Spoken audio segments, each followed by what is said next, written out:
Hello, welcome to Ellen Ruth Soap. I'm Ellen, and today I am making a feminine soap. I have my little melt and pour heart embeds that I have cooling off that I poured, and for the color on the hearts, I used this from Crafter's Choice Wholesale Supply Plus. It's French silk stocking, and I think that this is such a pretty pink. It's a little bit darker than like a ballet pink, but I love it. This is probably my favorite pink color ever in a mica. So for the fragrance, I'm going to be using Pink Sugar from Be Scented. This is from Be Scented. It's a dupe and it smells fabulous.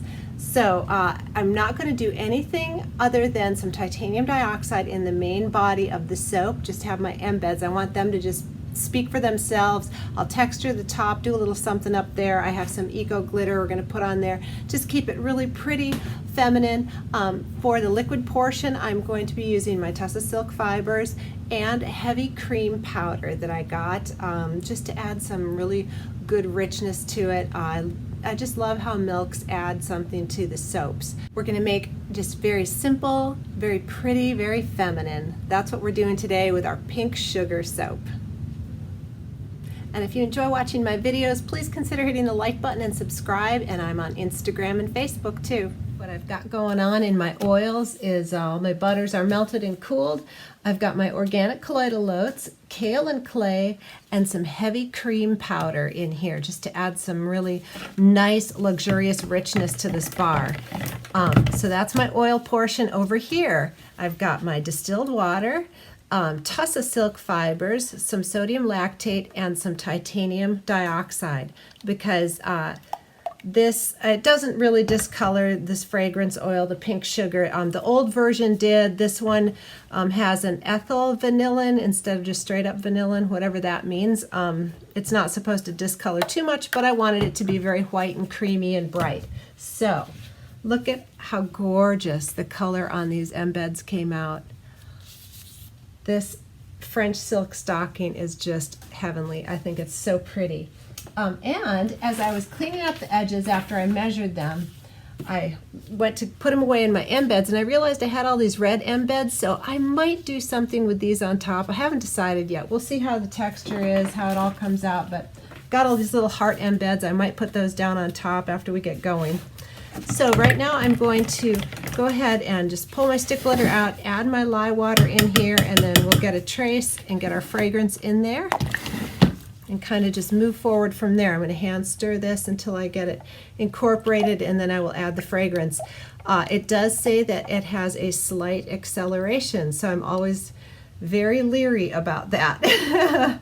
So we're going to move forward cautiously, but I'm not doing any color swirls or anything. It's just going to be a beautiful creamy white and the embeds. So this is a good time to use a touchy fragrance because I don't have complicated swirls. I'm not trying to go for anything super spectacular in the soap. I just really wanted something pretty and simple, and those embeds I think are going to just say it all. They're so pretty.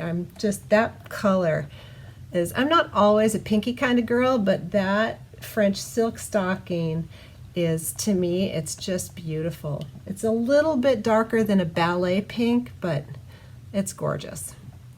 All right, so we've got that blended in. We'll go ahead and get our fragrance in here.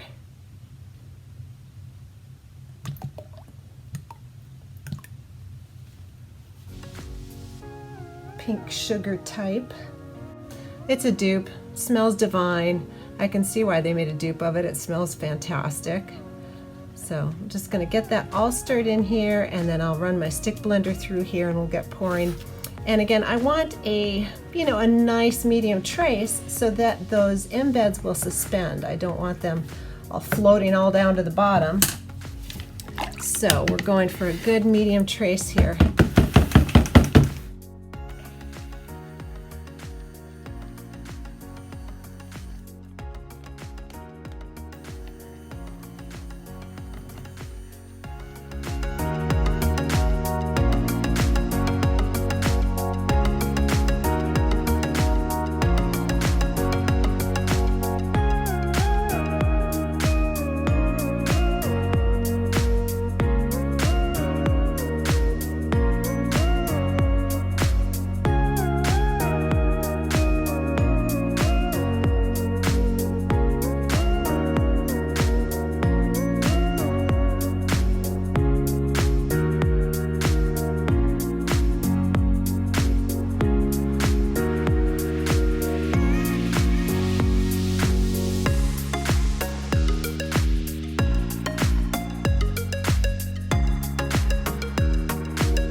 next day here, and I wanted to show you what happened. So what I normally do when I want it to go through gel phase is I put the wooden lid on, throw this blanket over the top, let it go through gel phase. Well, sometimes this happens. My melt and pours got a little melty. But I think in the cut bars after they're sliced and trimmed, it's going to be okay. But that's just a cautionary tale for going through gel phase with melt and pour embeds. It's a risky take. I've had some that don't melt at all, and I've had others that melt. So, all that being said, let's get this out of the mold and see how those hearts came out inside.